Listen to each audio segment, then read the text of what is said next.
সরকার দ্রুত সময়ের মধ্যে বীমা আইন ২০২৫ সংশোধনের উদ্যোগ নিয়েছে, যার মাধ্যমে নিয়ন্ত্রণের ক্ষমতা বৃদ্ধি ও শৃঙ্খলা প্রতিষ্ঠা করা হবে বলে জানা গেছে। এই সংশোধিত খসড়া আইনে বীমা কোম্পানির পরিচালনা পর্ষদ পুনর্গঠন, পরিবারের মালিকানা সীমিতকরণ, দাবির নিষ্পত্তিতে নজরদারি শক্তিশালীকরণ এবং আইন লঙ্ঘনে কঠোর দণ্ডের ব্যবস্থা রাখা হয়েছে।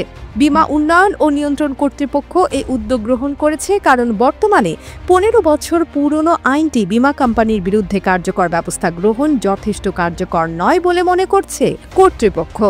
সংশোধিত খসড়া অনুযায়ী যদি কোনো বীমা কোম্পানি বা তার সহযোগী প্রতিষ্ঠান, পরিচালনা পর্ষদ বা তাদের কার্যক্রম কোম্পানি বা বীমাধারীর স্বার্থের পরিপন্থী পদক্ষেপ নেয়, তাহলে নিয়ন্ত্রক সংস্থা সেই পর্ষদ বা কার্যক্রমকে পুনর্গঠন বা সর্বোচ্চ ২ বছরের জন্য ভেঙে দেওয়ার ক্ষমতা পাবে। এর পাশাপাশি মালিকানায় সীমাবদ্ধতার আরোপ করা হয়েছে। এখন থেকে কোনো ব্যক্তি, প্রতিষ্ঠান বা একই পরিবারের সদস্যরা সম্মিলিতভাবে একটি বীমা কোম্পানির ১০% বেশি শেয়ার ধারণ করতে পারবে না। অপরদিকে দাবির নিষ্পত্তি বিষয়েও উদ্বেগ প্রকাশ করেছে কর্তৃপক্ষ।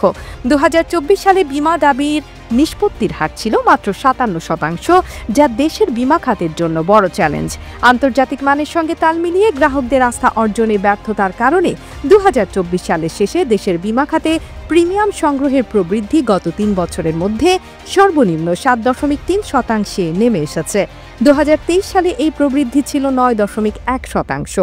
মোট প্রিমিয়াম সংগ্রহ হয়েছে ১৮,৭৬৮ কোটি টাকা, যা আগের বছর ছিল ১৭,৪৮৪ কোটি। AB news desk report.